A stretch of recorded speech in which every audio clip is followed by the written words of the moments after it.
Bom, boa tarde, gente. Estamos no ar para a nossa 23ª conversa de direito administrativo. A pandemia durando mais tempo do que a gente gostaria. Enquanto isso, a gente vai aqui conversando e a gente tem a percepção de que não falta assunto para a gente bater papo. E hoje, como a gente tinha prometido para vocês há um tempo atrás, a gente resolveu falar de expropriação regulatória, que é um tema bem mais específico e é um tema que suscita controvérsias, suscita algumas discussões interessantes, e eu não vou me demorar muito aqui não. Eu vou chamar o professor André Cirino, que já está aí, né? Porque ele é a pessoa de quem eu ouvi falar desse assunto, né? A primeira vez que eu ouvi falar desse tema foi com o professor André Cirino. Então, ele, mais do que ninguém... Oi, André. Ele, mais do que Tudo ninguém, bem? é a pessoa capacitada e habilitada para falar, começar para vocês, explicando o que é, por quê e etc. E depois a gente vai, eu e o Zé, a gente vai controverter o assunto. Mas eu acho que a pessoa aqui do nosso grupo mais avalizada para introduzir o assunto, inequivocamente, é o André. André, expropriação Fico honrado. regulatória, um tema... Você já escreveu um artigo, você transformou o seu projeto num Sim, artigo, não foi?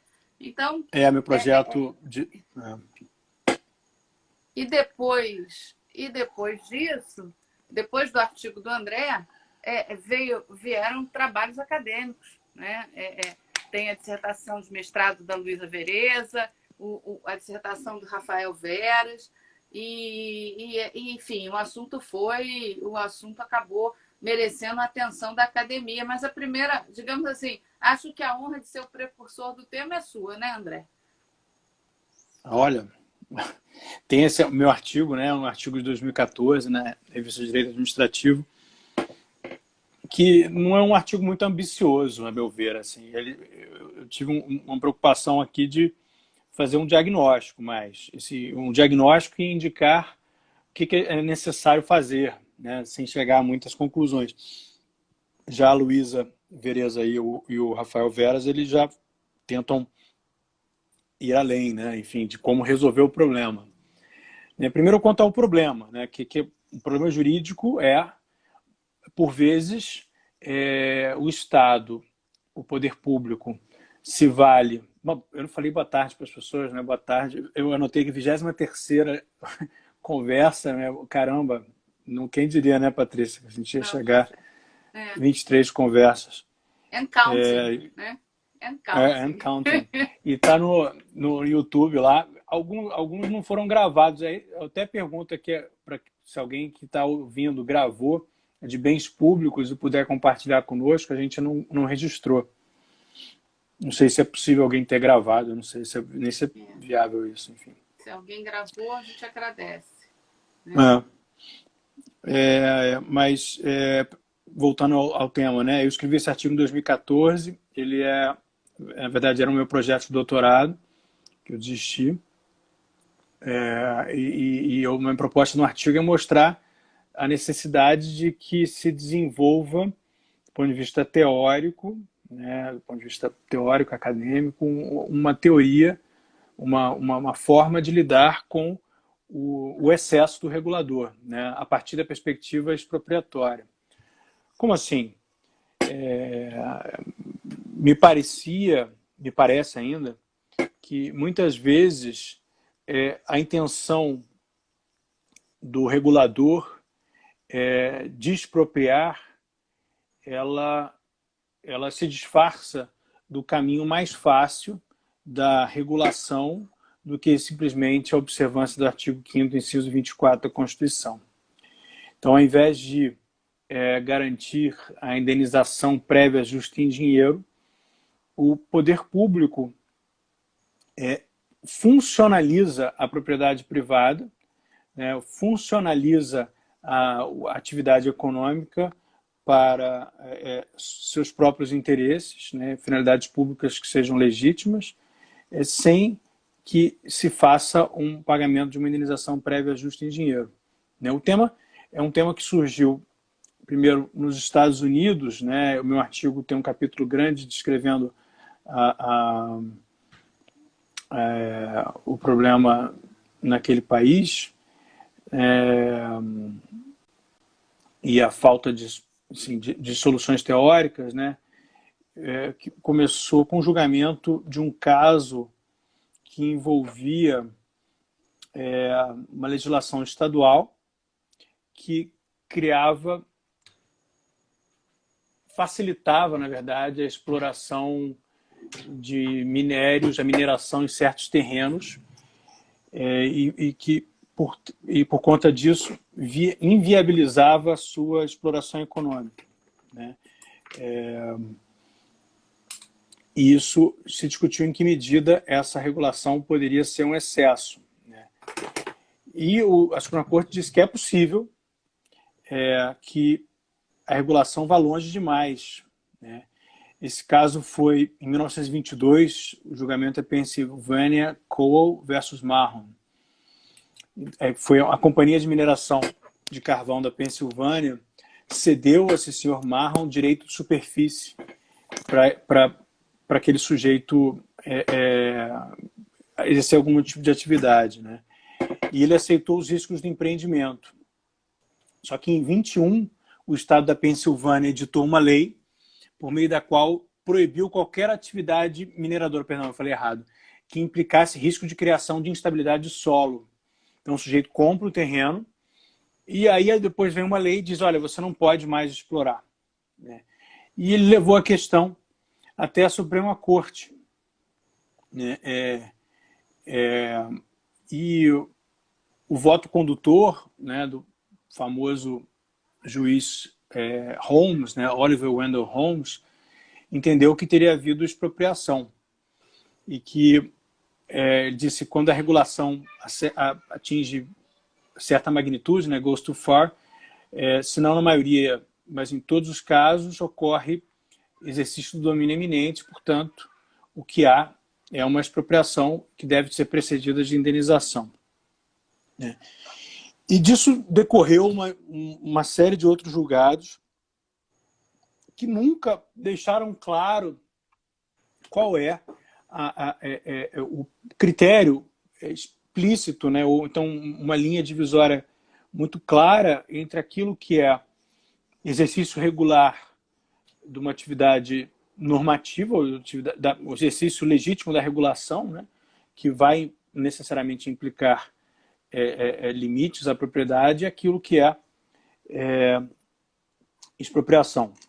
Então, a Constituição americana também tem uma cláusula que diz que a propriedade privada ela só pode ser tomada com o devido processo legal e com compensação justa, e essa chama-se taking clause. Então, por isso que se diz regulatory taking, né? Regulação que implica a expropriação. O tema ele aparece também em outros países, né? O livro, para quem um livro de direito administrativo que é mais fácil de conseguir, o Garcia de Enterria, ele descreve vários casos em que a expropriação decorre de uma atuação legislativa, né? Na Alemanha também, né? Tem um caso lá dos livros, né? Em que uma regulação determinava que toda editora entregasse um número X de exemplares de livros à biblioteca pública, e uma editora fabricava livros de luxo, enfim, com uma produção baixíssima, e que para ela aquilo inviabilizava o negócio, né? E se entendeu que haveria uma expropriação, que ela não poderia ser obrigada àquilo, seria inviabilizar o negócio. Então, assim, o sentimento de que tem alguma coisa errada nessa história foi o que me incomodou e que me provocou a pensar sobre isso e achar que era necessário se debruçar, e depois a Luísa e depois ainda o Rafael fizeram isso, mas eu acho que é importante, assim, acho que eu concordo, para mim é muito claro o diagnóstico, que há casos em que o regulador vai muito longe, né? Então, portanto, é preciso dar uma resposta. No direito brasileiro, essa resposta sempre foi dada muito focado em bens imóveis, não é? Com base na teoria que se desenvolveu na jurisprudência da desapropriação indireta, né? que acabou sendo equiparada a uma hipótese de responsabilidade civil. A desapropriação indireta é uma hipótese de responsabilidade civil do Estado, né? O Estado é o esbulho possessório que é punido com uma indenização posterior em precatório, né? Ou seja, uma fraude à Constituição. Então, o meu ponto é que a teoria da desapropriação indireta ela não resolve o problema. Ela cria outro problema. Então, eu acho que os atos expropriatórios eles devem ser tidos como nulos, né? Porque senão você faz letra morta da compensação prévia justa em dinheiro. O que eu proponho é o abandono da teoria da desapropriação indireta, que só serve para bem imóvel e não serve para outros bens e direitos, até para que ao mesmo tempo uma necessidade de se preservar o dever constitucional de indenização prévia justa em dinheiro. Então, em resumo, acho que é isso. Assim, em que medida, quando que isso ocorre? A pergunta de $1 milhão né? Quando que vai ocorrer isso? Eu tenho me perguntado isso, inclusive, sem querer adiantar a conversa, assim, por exemplo, agora com a Covid, as restrições que foram implementadas pelo poder público, né? Muitas delas, né, o sujeito abre uma academia de ginástica, um mês depois vem lá uma lei, um decreto, e diz, você não pode mais, fecha. Em que medida isso tem um caráter expropriatório ou não? Né? Há uma finalidade pública relevante, uma questão sanitária relevante, em que medida isso pode ou não implicar e que tipo de remédio a gente dá para isso? Né? O ato é nulo? Então, eu tenho muitas perplexidades e muitas dúvidas do que certezas. Mas o sentimento de injustiça que isso pode trazer me traz essa necessidade de busca de uma resposta. Entende, Patrícia? André, eu vou, antes de eu começar a dar meus pitacos, eu vou ver se o Zé entra para ele dar as impressões que ele tem. Depois eu quero controverter com você, eu acho que a gente pode usar muito bem uma coisa que eu gosto muito, que é aquela teoria do Carlos Ari, dos sacrifícios e sacrifício e limitação de direitos. Limitações a direitos. Eu acho que aquela ótica de enxergar... Mas não resolve, né? Mas não tem um claro... assim, o que é sacrifício, o que é ablação, né? Isso é o que o Carlos Ari e o Eduardo Garcia de Renteria falam a mesma coisa. Sim. Né? Se é possível, eu apresento no meu artigo algumas estratégias do tipo, se o sujeito puder incorporar esse prejuízo e repassar ao seu destinatário final, aí eu acho que talvez não há expropriação. Né? A questão é a inviabilização mesmo. Né? Em que medida... Zé está dizendo que escreveu sobre isso. Vamos deixar o Zé falar. Zé, você escreveu sobre o quê? Vamos te ouvir. Já. Vamos lá. Vamos, Zé, cadê você? O que você escreveu sobre isso? Vamos ver. Eu escrevi sobre o que o Carlos Ari, a teoria do Carlos Ari. Eu tenho um artigo sobre limitações e sacrifícios de direitos que eu escrevi já tem bem mais, uns 15 anos já. É uma maneira eu acho uma maneira legal de olhar sobre isso. Mas eu acho que o André tem um ponto. Cadê você? Eu acho que o André tem um ponto que é... Cadê? Por que eu não consigo botar você aqui? Né? O André tem um ponto que é o ponto da indenização. Cadê? Você não... Por que não aparece aqui o seu vídeo? Desafixar comentários. Eu não consigo te... Por que não está vindo você aqui? Só aparece ocultar vídeo. Não... Estranho.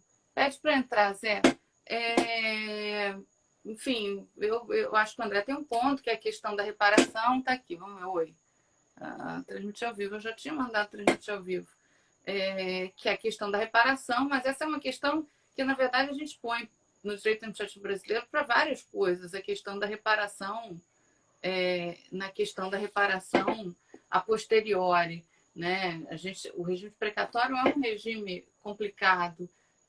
Eu acho que tem razões para ele, que são isonomia dos credores da fazenda, que eu acho que é uma coisa extremamente importante que o precatório advoga, mas a gente está demorando, né, Zé? Aguardando Zé Vicente. estranho. Que é, enfim, mas a gente tem problemas. Quer dizer, a ideia do precatório tem que criar uma fila, mas essa fila tem que andar muito rápido. Essa fila tinha que ser para pagar na fila, mas não daqui a aceita. Eu estou aceitando, já aceitei. Eu já aceitei, eu sei, e eu já mandei transmitir, aguardando Zé Vicente. Eu vi, mas enfim. Então eu vou deixar o Zé falar assim que ele conseguir.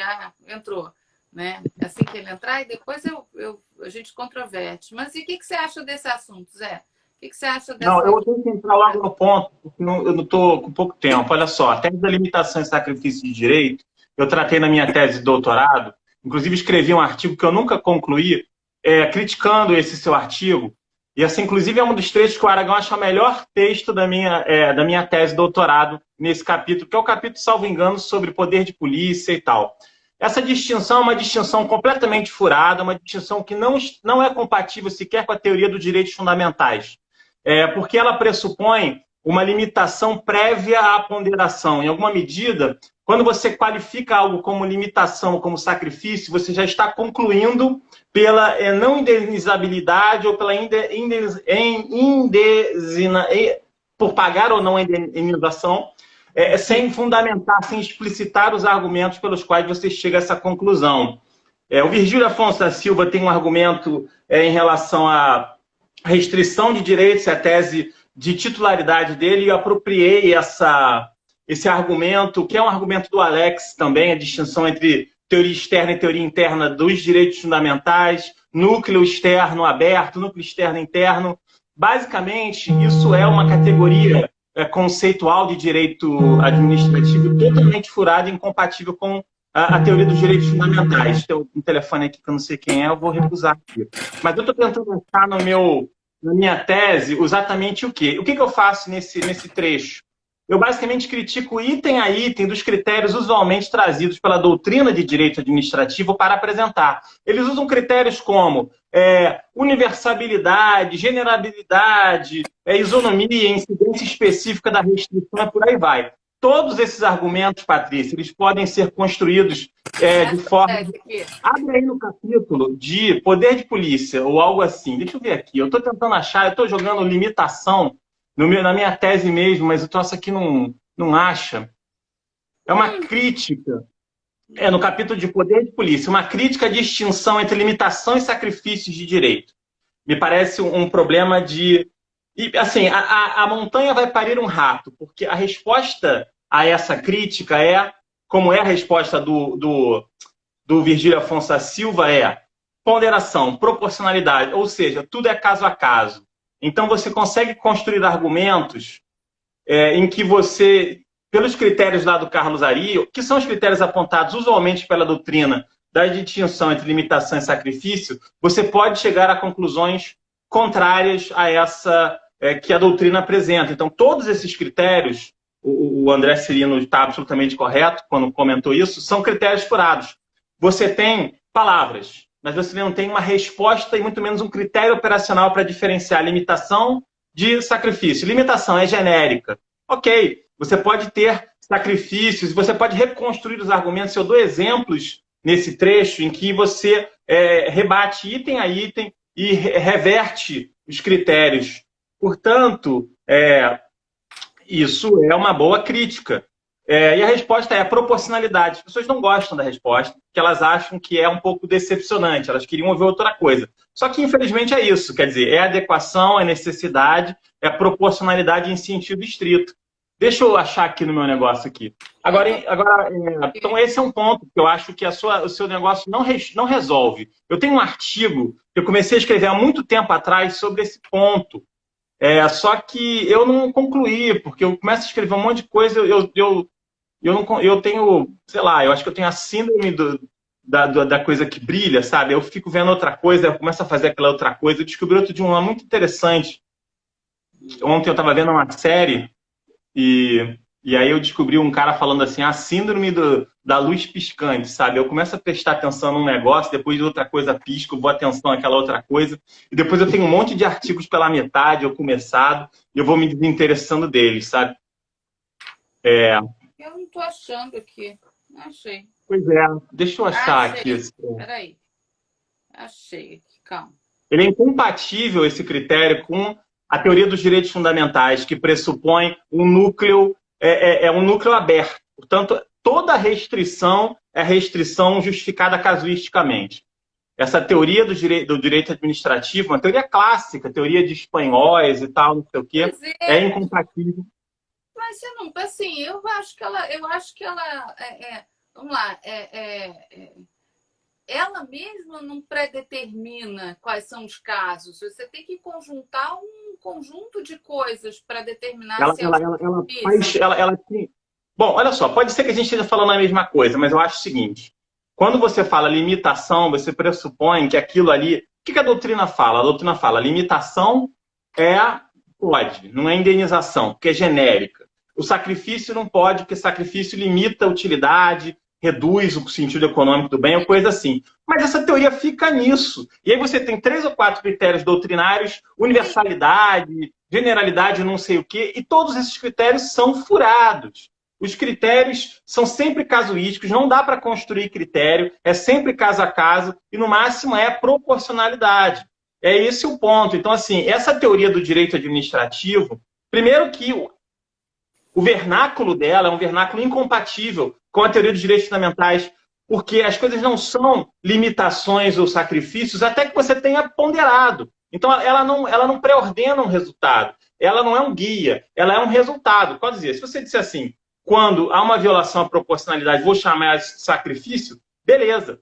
Mas os critérios que ela formula são critérios ingênuos, são critérios que não resolvem. Então, assim, se ela traz algo, é apelidar uma coisa do que os direitos fundamentais já fazem, do que a proporcionalidade faz e a ponderação já faz. Então, assim, ela te dá uma falsa... Primeiro, assim, qual é a utilidade dela? Se ela não orienta nada, se ela é só um nome que você dá para uma coisa que teve um resultado positivo ou negativo, provavelmente o resultado é nenhum, ela não serve para nada.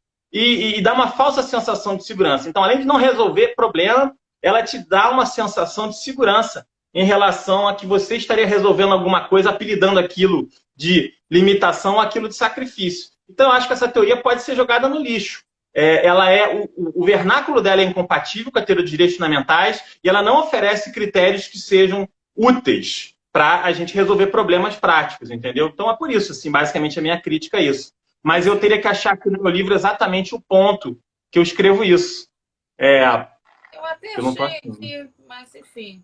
Mas entendi o ponto aí da sua crítica. O ponto é, leia depois, especialmente o negócio dos exemplos, aí você vai ver aí os exemplos, não sei o quê. A Luísa está dizendo que a violação à proporcionalidade é inconstitucional. Escrevi um capítulo sobre isso na minha dissertação.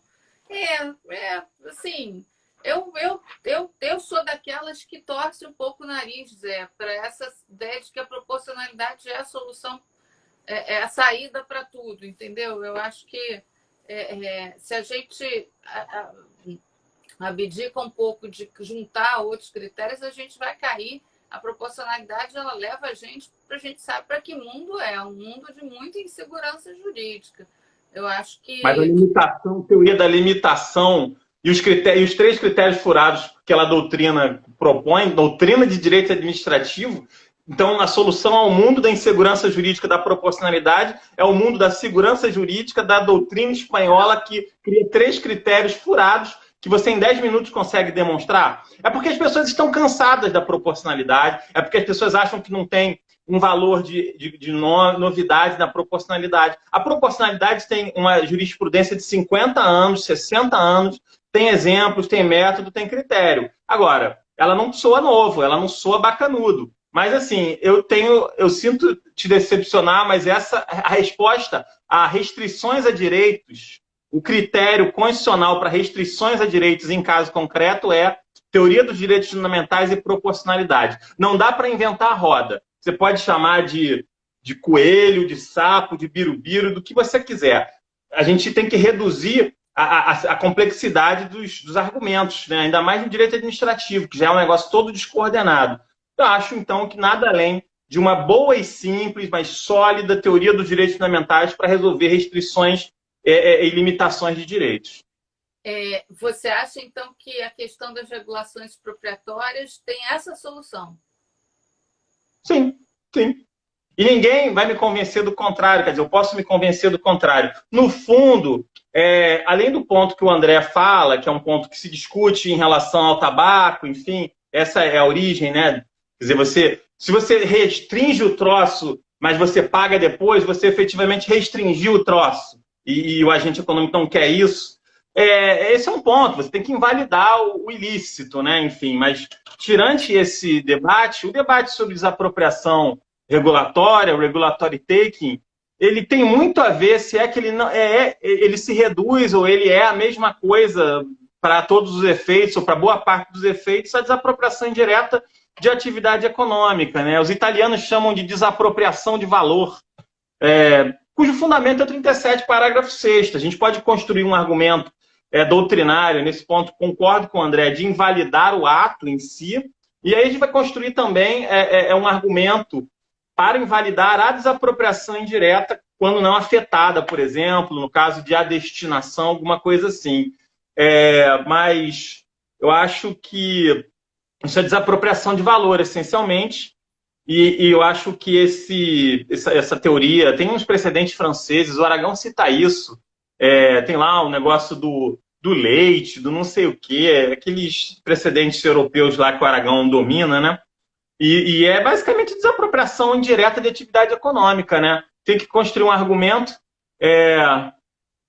Pois eu não concordo, Luiz Vereza. Eu queria até ler sua tese de sua dissertação de mestrado, mas eu acho que dá para claramente resolver isso. Quer dizer que a coisa é inconstitucional é dizer que a coisa é inválida. Então, assim, o fundamento da invalidade é outro, mas essencialmente é a mesma coisa, assim.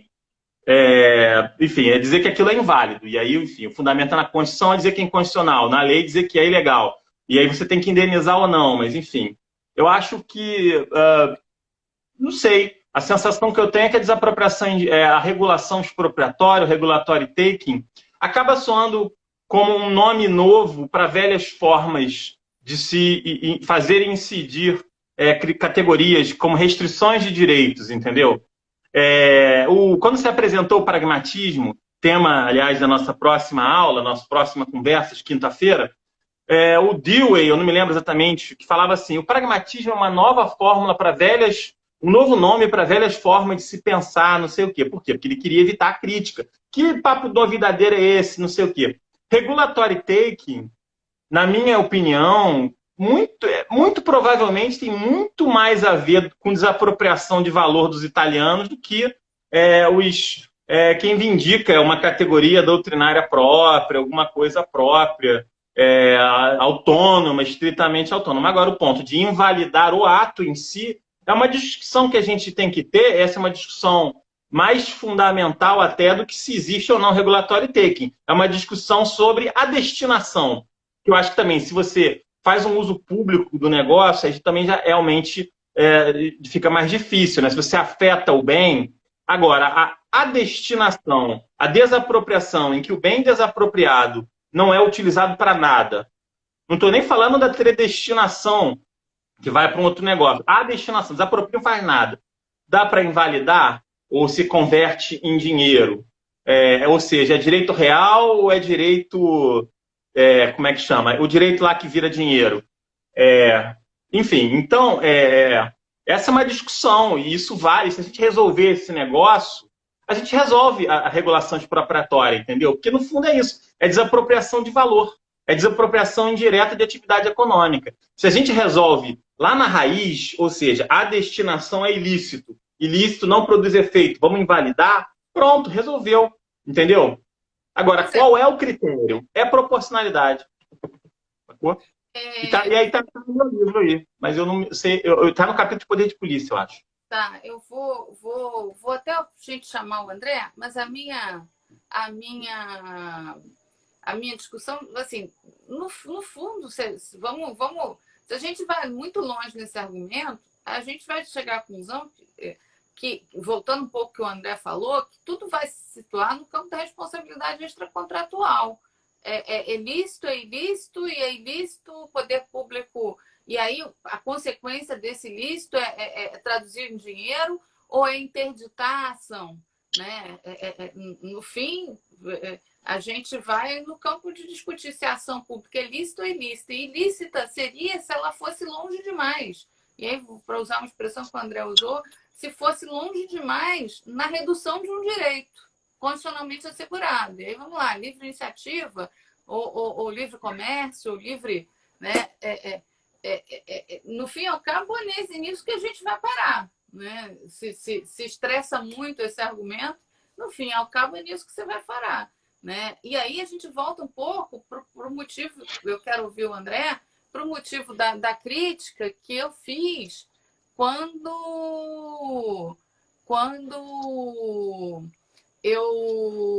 eu estava examinando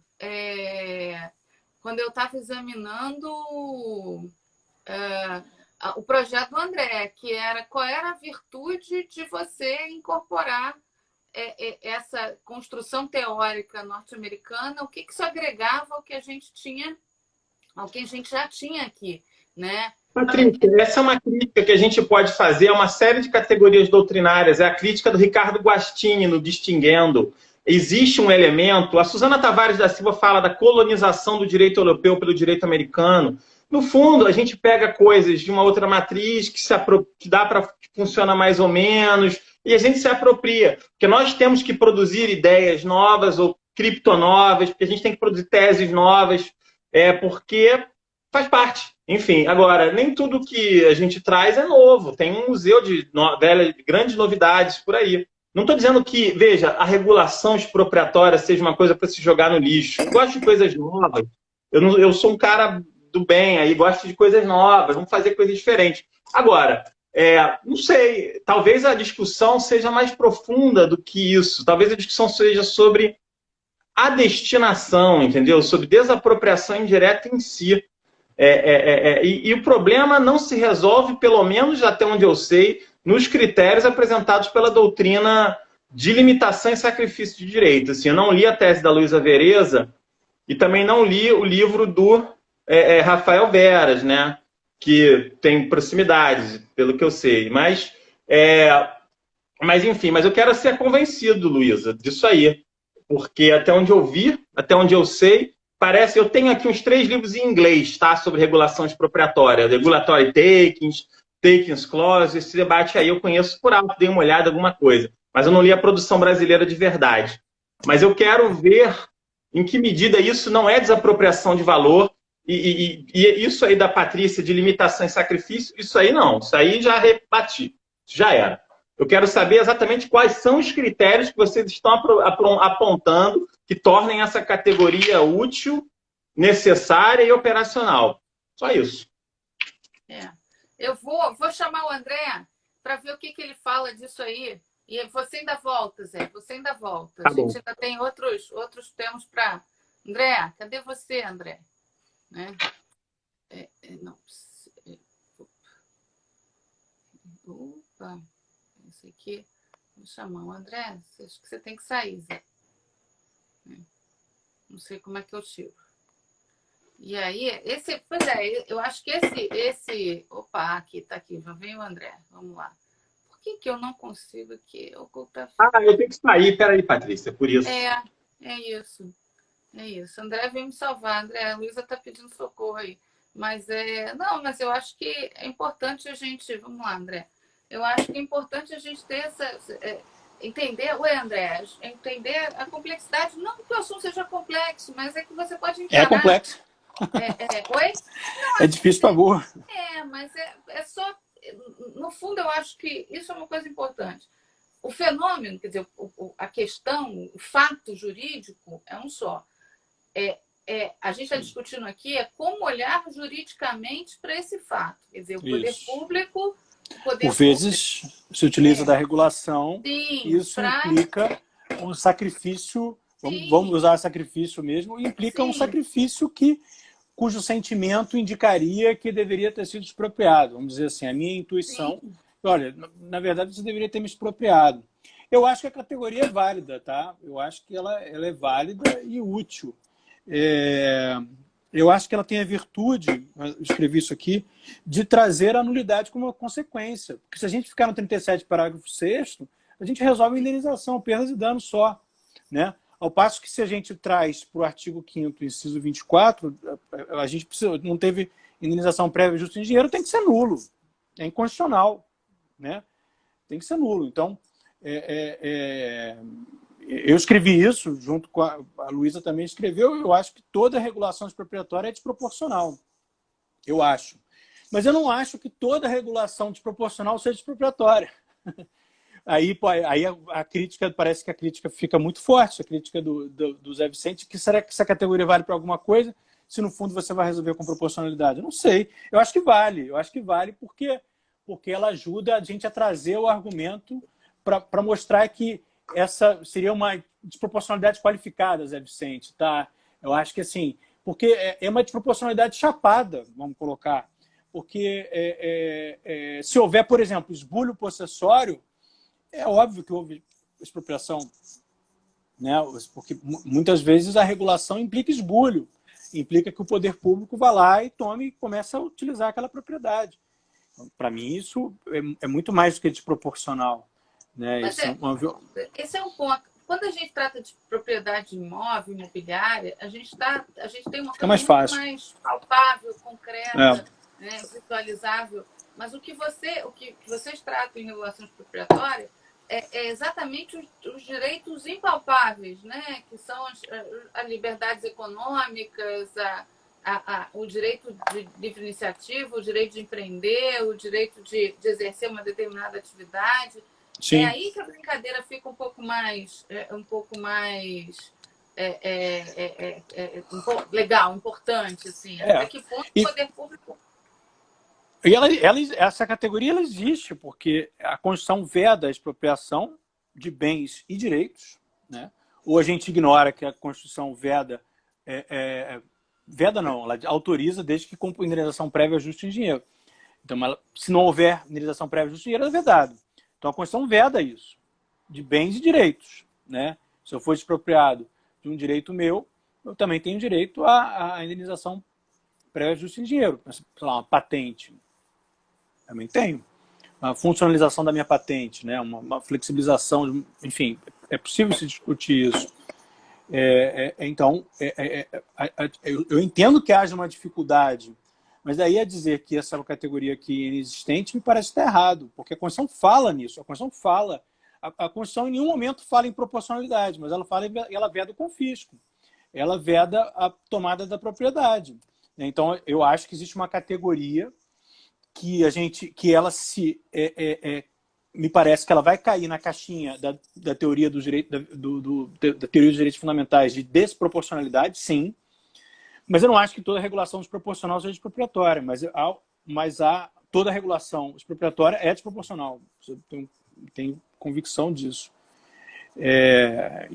Enfim, e se a gente quer fazer valer o dispositivo, a gente precisa dele. A dificuldade é dizer quando há, né? Mas, assim, da mesma forma que os tributaristas se digladiam sobre quando há confisco, quando o tributo é usado para fins de confisco, eu acho que nós, que estudamos a atuação do Estado sobre a liberdade, sobre a propriedade, né, que é um tema básico nosso do direito administrativo, a gente precisa se debruçar sobre as hipóteses em que o artigo 174, na verdade, está disfarçado de 5º 24. Né? Então, a gente ali precisa de considerar que aquilo é diferente. Não é simplesmente uma análise de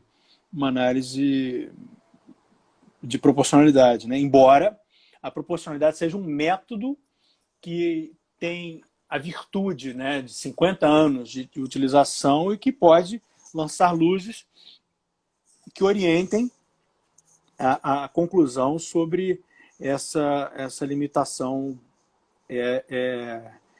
excessiva, que vai implicar o sacrifício. Né? A categoria sacrifício ela vai ser uma consequência, não um pressuposto. Né? Então, eu acho que é por aí. Mas vou pegar um pouquinho o ponto aí da proporcionalidade. O Zé falou, você também, é um método de 50 anos de aplicação. E por que a gente aplica tão mal? né? É um método. Porque ele é complexo. Gente... Porque ele é complexo demais. Porque a proporcionalidade levada a sério só é entendida por acadêmicos. Esse é o problema da proporcionalidade. Não estou dizendo que ela não tem que ser usada, mas eu acho que o problema da proporcionalidade é que ela, por isso cansa, né? A gente está cansado da proporcionalidade porque a proporcionalidade levada a sério ela pressupõe um esforço de justificação que vai muito além do que o dia a dia do controlador e o dia a dia do administrador médio. Então, essa é a minha leitura, né? Acho que, não que ela deva ser abandonada, acho que a gente precisa saber lidar com ela, né? E ela pode trazer bons resultados, mas pode trazer subjetivismo também, disfarçado de método, né? O que eu acho que incomoda na proporcionalidade, na percepção comum, né? E já virou vários memes aí, enfim, como que tem um meme sensacional do ministro Supremo. Peraí que eu vou sortear um princípio, né? Que tá criticando isso, né? De como que a gente... Não vi esse meme, não, mas me passa ele. Esse é um vou te bom passar. meme. Sabe que eu tenho um grupo de ex-alunos do mestrado, são os seus alunos também, e que a gente tem um grupo de WhatsApp só para compartilhar figurinhas acadêmicas. Memes jurídicas? Memes jurídicas? Exato. Nossa, isso aí é ótimo. Enfim, eu acho mas, que vale super a pena. Mas essa é a crítica, porque vira um subjetivismo disfarçado de método, né? Enfim, a gente vira... E para pegar esse comentário que você tinha feito ainda no primeiro bloco, da questão da Covid, quer dizer, eu não sei se dá para aplicar nisso regulação expropriatória, mas a gente tem uma situação em que atividades econômicas estão interditadas por atos estatais. Quer dizer, a gente tem ali um sacrifício muito... A sociedade está impondo a determinados ramos de atividade um sacrifício, né? Uhum. A gente interditou atividades econômicas em vários ramos, academias, salões de beleza e uma série de atividades econômicas que estão paralisadas em favor da sociedade. Ninguém mais corta o cabelo, né, Patrícia? Estou aqui cheio de mullet. Ninguém mais corta o cabelo, não. Aqui em casa, meu marido está fazendo autocorte, com graves prejuízos para a sua imagem pessoal, né? Mas com a qual ele não está nem um pouco preocupado, diga-se de passagem. Né? Meu filho sai correndo quando me vê com a tesoura na mão, né? Mais uma vez o pai já conseguiu, enfim, e a gente está levando a vida como pode, né? Abrindo mão de alguns confortos estéticos, né? Mas, embora eu perceba que determinados setores estão desesperados para poder voltar a produzir, enfim. Então, nós temos uma situação de atos estatais, de força, de império, interditando atividades econômicas. Eu não sei se vocês têm prestado atenção, quem tem lido jornal, há coisa de alguns dias, uma semana, os shoppings da Multiplan estão publicando um anúncio diário. Estamos há 80 e poucos dias parados, fechados por determinação da prefeitura. Isso pode ter consequências jurídicas, né? Eu não sei se a gente consegue inserir isso em regulação expropriatória, mas são atos de força que determinam a interdição. Aí, se a gente aplicasse os critérios lá das limitações e sacrifícios, a gente teria uma situação de uma certa incerteza, porque, por um lado, a gente tem que são limitações genéricas, são atos gerais, abstratos, portanto, não incidem sobre A, B ou C, mas todos que se inserem em determinado contexto. Por outro lado, provocam um bom esvaziamento do conteúdo econômico da atividade. Né? No âmbito das concessões, né, no âmbito das relações contratuais da administração pública, isso tem uma solução, que é a recomposição do equilíbrio econômico-financeiro, né? Enfim, sim. Que no âmbito das relações privadas, a solução a solução não tem. Não tem. Nós estamos impondo em favor da sociedade. Por outro lado, se você entender que a sociedade também é a fonte de toda a liberdade, imaginar que isso tudo vai ensejar a reparação do poder público é quase uma insanidade, né? Mas a gente tem uma situação de bem limítrofe, bem complexa, e eu sinceramente não saberia como resolver, né? Eu acho que o livro da Luísa Vereza, que vai sair em breve, vai ter que ter um capítulo novo, Luísa, para falar dessa situação. Aliás, eu estava olhando para a minha estante outro dia pensando assim, caramba, tá tudo desatualizado, não serve mais para nada, né? Porque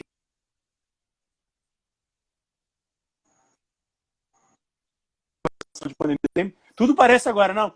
Mas diante de uma pandemia, como é que fica, né? Aí você não sabe, né? Porque tudo foi pensado para situações de normalidade, né? Porque até o anormal hoje já tem o anormal do anormal, né? Assim, a força maior da força maior, aquela força, né? O imponderável. Caso fortuito, força maior, agora a gente está diante do imponderável.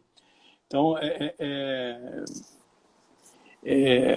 para resolver o problema, né, do shopping center com a proporcionalidade, é possível de se discutir, né? Salvo engano, a Luísa caminha um pouco no sentido de falha regulatória, né, Luísa? Pode me corrigir se eu estiver errado. Sim, ela coloca a regulação expropriatória como uma consequência de uma falha, né? Uma falta de uma análise correta da situação, uma não avaliação das consequências, e a partir dessa, ela seria uma categoria de falha regulatória. Acho uma solução interessante, né, para poder tentar densificar essa solução desse problema, né? Mas eu acho que a categoria existe, ela existe. A Constituição fala em desapropriação de bens e direitos, então é possível que a regulação implique uma desapropriação ilícita, né? Que isso está além de uma regulação do artigo 174. Né? Deixa eu ouvir o Zé aí, ver o que ele tem. O que ele Acho tem que eu não volto mais, concluir. não. Boa noite, gente. Obrigada, André. Até quinta. Vamos lá, Zé, vamos ver para você concluir aí, ver o que você acha dessa discussão que a gente estava travando aqui agora. E alguém aí perguntou de APP, que é uma questão aí mais de desapropriação nua e crua, né? Quer dizer, a questão das APPs, ela envolve um debate de qual é tá aqui, vamos lá. Qual é a extensão, de novo, do ato interventivo. Pode ser que a APP seja um ato que gere direito à reparação, dependendo do grau de restrição que ela envolva, pode ser que não, né? Então, assim, em matéria de direito ambiental, de restrições ambientais à propriedade, a gente encontra todo tipo de limitação. Aí, acho que até, talvez o raciocínio do Zé da proporcionalidade seja um conjunto de coisas que eu tenho que examinar para determinar se o ato de intervenção na propriedade em função do meio ambiente, e aí tem vários nomes, tem várias restrições ambientais, o direito ambiental, o campo da limitação à propriedade de intervenção do Estado na propriedade privada, é o campo por excelência. Você pega a lei dos SNUCs, do Sistema Nacional das Unidades de Conservação, é o domínio disso. Então, em matéria de intervenção por conta de meio ambiente, você vai ter todo tipo de solução. Você vai ter dependendo do conjunto de coisas de cada modalidade de intervenção para proteção do meio ambiente, você vai ter uma solução. Mas, enfim, Zé, vamos lá. O que você acha dessa discussão aí, dessas limitações da Covid, das interdições, e avançar um pouco nos seus raciocínios aí, né? Ele está com a tese na mão. Eu também estou. Vamos lá. Essa é a página 299 da segunda edição do livro, tá? Repita-se. Já estou falando alguma coisa, né? Então, já estou repetindo. A distinção clássica de direito administrativo entre limitações e sacrifícios de direito é incompatível com a teoria dos direitos fundamentais e com a teoria dos princípios, na medida em que pressupõe a existência de um grau pré-fixado de aceitabilidade para as restrições, a partir da qual há o ingresso num núcleo essencial dos direitos fundamentais e, portanto, o sacrifício do direito. Se os direitos impõem deveres prima facie, a busca por critérios prévios de distinção entre limitações e sacrifícios é, no limite, a busca por um núcleo essencial absoluto dos direitos fundamentais. Quando se fala em, aspas, conformação e em, aspas, sacrifício de direitos, a própria terminologia remete à noção de um núcleo essencial absoluto dos direitos fundamentais pré-existente a qualquer ponderação ou à incidência da proporcionalidade. Quais limites podem ser esses, senão os que aparecerão argumentadamente após a incidência da proporcionalidade na restrição de direitos? O núcleo essencial é antes o resultado da aplicação da proporcionalidade em seu tríplice aspecto do que um grau de restrição além do qual não se pode ir e do qual não se fala muita coisa, senão que não existe. As chamadas restrições e limitações administrativas, os sacrifícios e conformações, não são diferenciáveis na teoria, senão com apelo às generalidades que remetem à teoria interna e ao núcleo essencial absoluto. Só se poderá identificar uma atuação pública desproporcional, logo inconstitucional e indenizável, à luz das circunstâncias fáticas e jurídicas incidentes no caso concreto. Por exemplo, em tese, gabarito predial é limitação. É aplicável indistintamente a todos, instituído por lei, não transfere patrimônio do particular para o poder público. Esses são os 3 critérios comumente apontados pela doutrina para a identificação de uma limitação. A situação não seria indenizável, seria uma limitação. Porém, o que dizer de gabarito municipal editado posteriormente ao início da construção de prédio, cujos andares comerciais começam a partir do 3º, o andar que passou a ser o novo limite? O prédio já não possuiria a sua principal utilidade.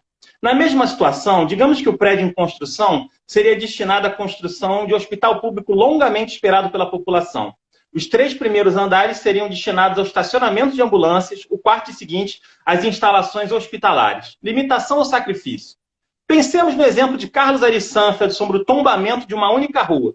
Trata-se de limitação, é geral, afinal é toda a rua, ou de sacrifício, é específico, afinal é só uma rua? As respostas não são simples, e aqui, ao contrário do que sugere Sanfeld, pensamos que o problema não se localiza nos critérios da distinção, mas nela própria. A partir do momento em que se aceita a ideia de que normas principiológicas de direitos fundamentais instituem direitos prima facie, como faz a teoria padrão dos direitos fundamentais, todos os direitos fundamentais serão restringíveis. O problema passará a ser, de modo mais produtivo, a justificação prática de todas as restrições incidentes sobre os direitos fundamentais e não mais a distinção teórica entre atos que simplesmente estabelecem limites e os que vão além, sacrificando direitos. Como é o estado atual do entendimento doutrinário, a desoneração argumentativa a partir da qualificação da situação como mera limitação. Na proposta aqui formulada, já estou concluindo, já que nenhuma restrição a direito fundamental poderá ser qualificada a prioristicamente como limitação-sacrifício, nada poderá ser aceito sem bons argumentos. Quando André Cirino fala em inconstitucionalidade chapada, é óbvio, ele está recaindo um pouco nessa teoria absoluta dos direitos fundamentais, que pressupõe obviedades, que pressupõe coisas muito claras. Só que você digamos assim, estressa o argumento e você vai vendo que nada é óbvio, nada é muito claro. Eu acho que o argumento da proporcionalidade ele é muito bem trabalhado por acadêmicos, mas eu acho que ele é um guia prático enfim, de restrições. Enfim, ele tem um método, ele pode ter um nível de trabalho, digamos assim, uma frequência estritamente acadêmica, mas ele pode ser também bastante operacional. O fato de a gente conhecer ele há muito tempo, o fato de ele já ter sido muito abusado, não o torna um método imprestável e não vai também fazer com que a gente crie coisas ou invente soluções que podem ser mais bem resolvidas ou podem ser resolvidas por coisas que a gente já tem até uma construção anterior que leva a um certo sentido ou outro. Em todo caso, pelo menos em tribunais superiores, os ministros acabam sendo acadêmicos também, né? Muito embora, aparentemente, estejam vindo aí ministros que não sejam tão acadêmicos assim. Mas, enfim, isso aí é outro papo, né? Você sabe disso, né, Patrícia? Enfim, não, eu não sei, André, eu não acredito em inconstitucionalidades chapadas. Esse é o argumento em relação, por exemplo, tacar fogo no corpo, não sei o quê. A teoria dos direitos fundamentais, ela estressa essa ideia de inconstitucionalidade chapada, os óbvios, dependendo do caso, você... E outra coisa, quando você fala é óbvio, você se desobriga a argumentar. Isso é um problema, entendeu? Então você tem que explicar por que é óbvio, né?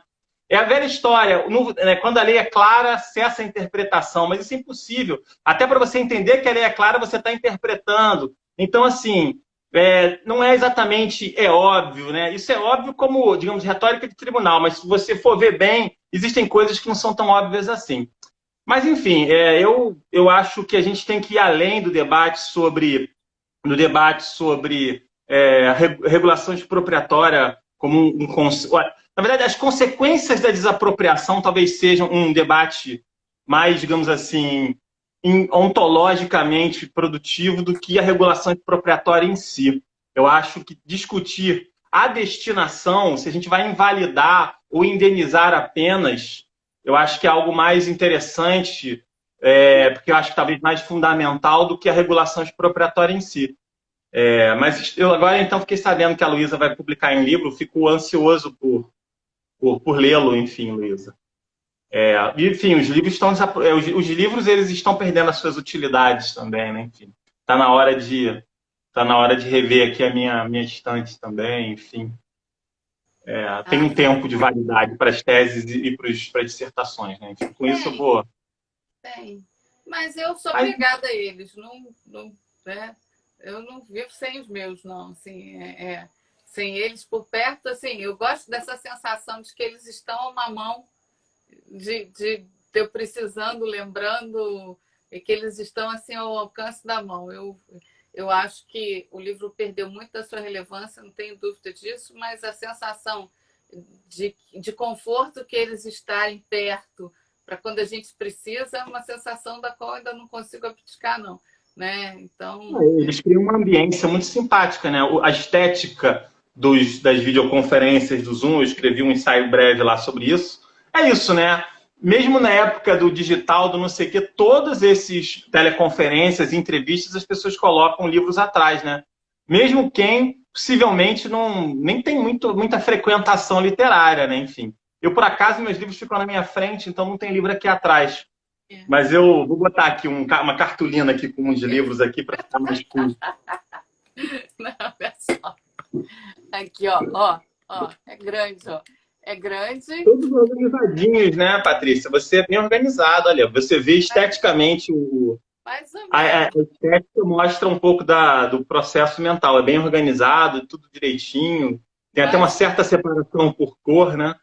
Os meus livros são meio organizados aqui, tudo socado aqui, tem boneco, brinquedo. Mas eu posso garantir que essa não é uma biblioteca fake, né? Nem é própria para Zoom. Na verdade, esse espaço é onde eu passo a maior parte do tempo, né? Estando em casa, né? É o lugar onde me retém a maior parte do tempo, porque é o lugar onde eu toco a minha vida de um modo geral, a minha vida profissional e acadêmica, eu toco nesse espaço aqui. Né? Esse é um espaço, aliás, que nem existia quando eu comprei essa casa. Vai acabar lá já. Esse espaço nem existia quando eu comprei esse apartamento. Eu criei esse espaço, eu derrubei umas paredes. A única coisa que eu falei para a arquiteta, eu falei assim, eu preciso de um escritório, não precisa ser grande, mas eu preciso de um escritório que fique no meio da casa, para que eu possa controlar, estando dentro dele, a rotina da casa. Então, o meu escritório fica no meio da casa. E ele foi feito a partir de derrubada de paredes e especificamente para me acomodar. Então, assim, é um espaço em que eu fico, realmente é um espaço que eu uso bem cotidianamente. Enfim. Né? Agora, com home office, né, a tendência é a gente ficar mais tempo em casa, então a casa vai ter que se adaptar ao trabalho, né? Enfim, vai ser um escritório profissional também, né? Sim, pois acho que a tendência é essa, enfim. Mas é isso, gente. Regulação expropriatória, parando o papo, o papo arquitetônico, regulação expropriatória que tem um monte de link do artigo, é um assunto polêmico, como vocês podem perceber, é um assunto que demanda uma discussão de direito administrativo profunda, que é legal, né, de teoria mesmo. Eu acho que é importante a gente ter essas reflexões teóricas. O direito administrativo, às vezes, tem um viés muito prático, mas por trás desse viés prático tem uma teoria que a gente precisa discutir, que é quase filosófica até. Né? Enfim, com isso a gente se despede. A gente se vê quinta-feira, é feriado, mas a gente vai estar aqui, né?